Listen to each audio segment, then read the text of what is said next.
The weapon that can beat Russia. My dear friends, today we are going to deal with a weapon that can change the course of the war and make Russia lose the war in Ukraine. But what is the dirty bomb and why does Russia fear its use by Ukraine? The dirty bomb is a dispersion weapon that uses radioactive material combined with conventional explosives. In practice, in a missile or artillery grenade, part of the explosive is replaced by radioactive material.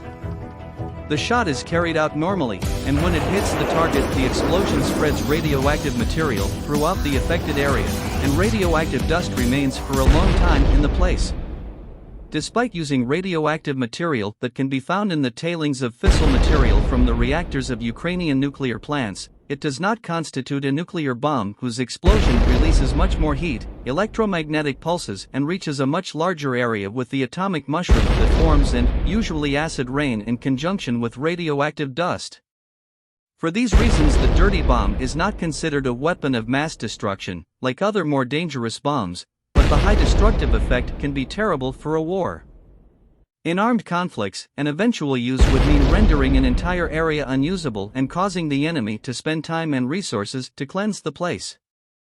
Let's see an example of interdiction of area, which occurred in Brazil, due to radioactive material spread in the city of Goiânia. In September 1987, the accident with cesium-137 CS occurred in Goiânia, capital of the state of Goiás, Brazil. The improper handling of an abandoned radiotherapy device, where the Goiano Institute of Radiotherapy operated, generated an accident that directly and indirectly involved hundreds of people. The source, with radioactivity, contains cesium chloride, a chemical compound of high solubility. Cesium-137, an artificial radioactive isotope of cesium, behaves in the environment similar to potassium and other alkali metals, and can be concentrated in animals and plants. Its physical half-life is around 33 years. With the violation of the equipment, several fragments of 137 CS were scattered in the environment, in the form of bright blue powder, causing contamination of several places, specifically in those where the material was manipulated and where the various parts of the radiotherapy device were taken. As it contains lead, a material of relative financial value, the source was sold to a junkyard, whose owner passed it on to 2 other warehouses, in addition to distributing the fragments of radioactive material to relatives and friends who in turn took them to their homes. In total, 112,800 people were monitored, with 4 deaths from hemorrhage and generalized infection resulting from the direct handling of radioactive material. The Goiânia accident generated 3,500 cubic meters of radioactive waste, which was packed in concrete containers. And what would the dirty bomb do on the battlefield? The best choice would be to use it on Ukrainian territory in the border region with Belarus and Russia on main Russian supply routes, preventing or at least hampering the Russian supply chain, mainly foodstuffs and ammunition, which would weaken the troops. Russians on the front lines of combat.